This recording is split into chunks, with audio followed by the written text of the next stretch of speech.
Then there's a section called conscious mind.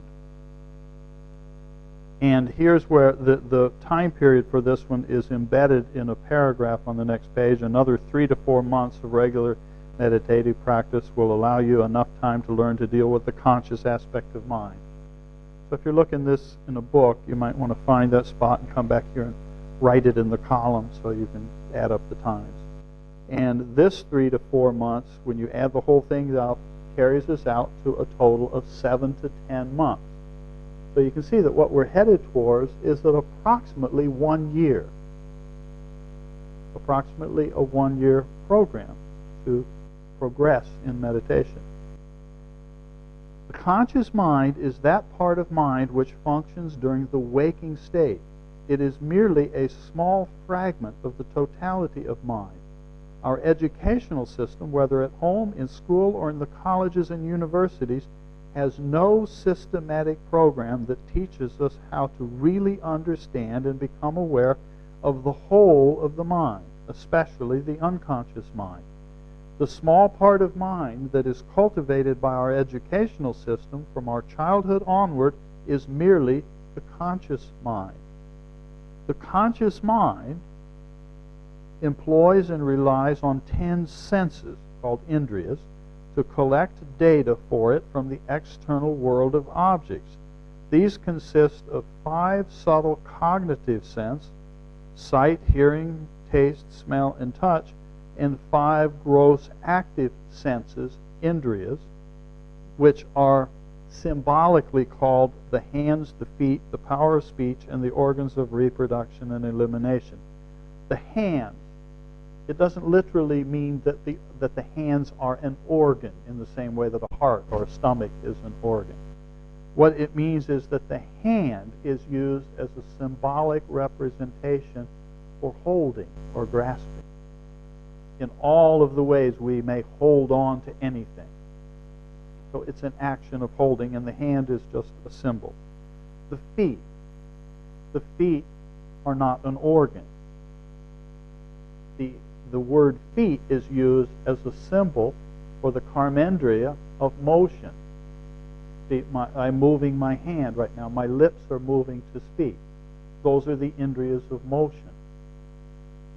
And each time the muscles of these lips contract to form words, that's the karmendriya of grasping, symbolized by the hand.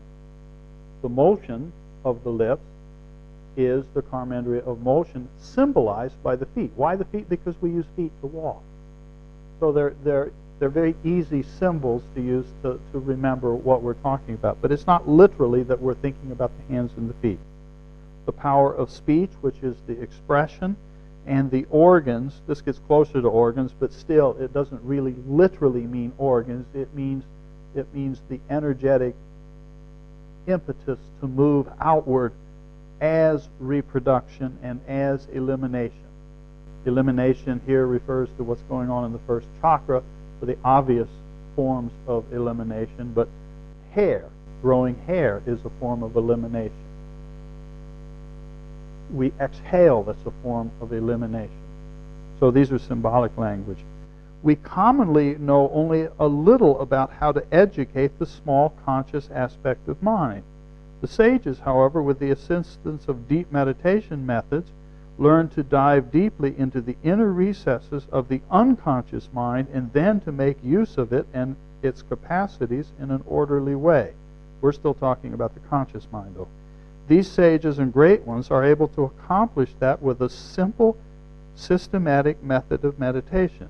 Most human beings continue to operate on or function barely above the level of the brute because they do not know how to gain access into the deeper aspects of mind. That is why we do not become aware of our deeper personalities. There are many problems and obstacles to overcome in order to help the ordinary mind to understand itself. Remember that we're saying that we want our mind literally to understand itself. There, the word mind meaning totality of manas, chitta, ahankara, and buddhi, not just manas. But the mind usually remains clouded, confused, and undisciplined in the external world, where everything seems to move and change, because the mind itself is confused. Even learning how to collect the data correctly or accurately perceive the external world is a serious problem for the ordinary mind. However, those who are meditators learn to purify the mind and to make it one-pointed. For them, it then becomes possible to collect the data and impressions exactly as they are, not being so distorted by our clouded minds with all of its habits.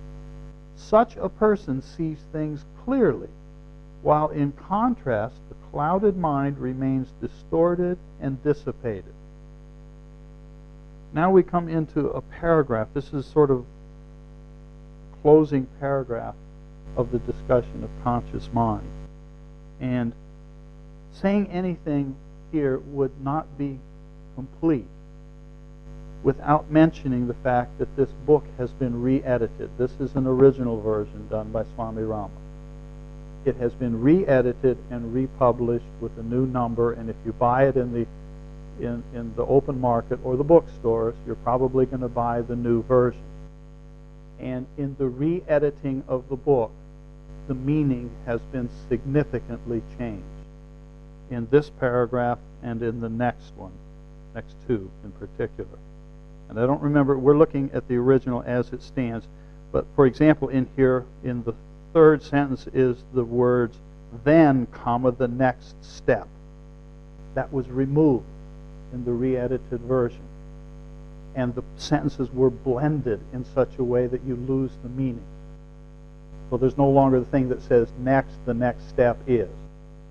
So if you look at this, once you unpack this paragraph, it's tremendously useful. Here it is. With the help of meditation, the conscious mind can be trained to form a new habit. Period. The personality can be transformed when one learns to let go of the habitual thoughts arising in the conscious mind. Then the next step, blah, blah, blah. Let's not go there yet. Let's go back to everything before the phrase, then the next step, because obviously there's a new step coming. So in these two sentences is part of a step. With the help of meditation, the conscious mind can be trained to form a new habit. What might that be? The personality can be transformed. Oh, how? When one learns to let go of the habitual thoughts arising in the conscious mind.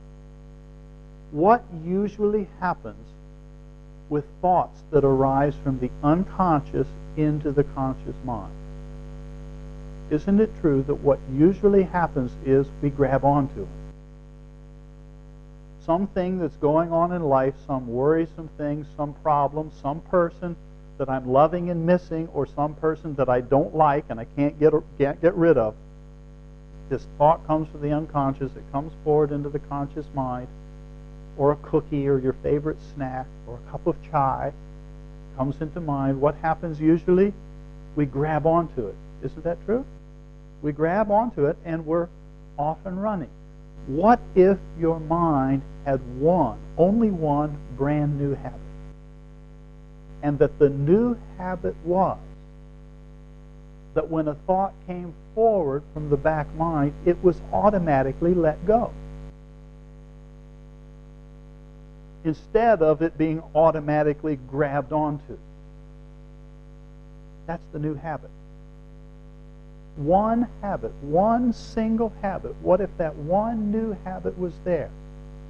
That when the thought came forward, it just automatically drifted away. And that would constitute transformation of personality. That single habit.